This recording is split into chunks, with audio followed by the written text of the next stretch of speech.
Доказать, что это наши земли. На днях жители Магараса горного района попали в неприятную ситуацию. Владельцы гектаров земли обнаружили, что они не являются собственниками участков. Документы у каждого на руках, но в базе данных земли числятся свободными. Подробности у Розалии Борисовой. Несколько дней подряд в поселке Магарас жители с документами направляются в местную администрацию. Цель у всех одна – зарегистрировать свои сельхозугодия и убедиться, что их земли действительно в собственности. На карте гектары земли отмечены как свободные. На деле каждый сантиметр – это или сельхозугодие, или пастбище местных жителей. У всех такие свидетельства держат руки на руках. Но они границы не уточненные. У всех такие документы, но в базе их нет. Ну вот и сейчас будем делать эти работы, кадастровые работы будем делать.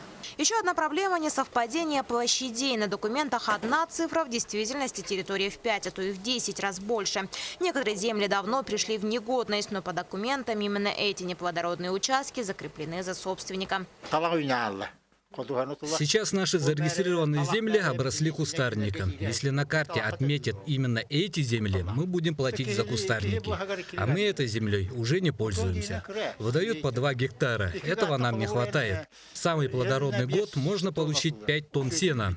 Этого еле как хватает на 2 коровы, а у меня их 5.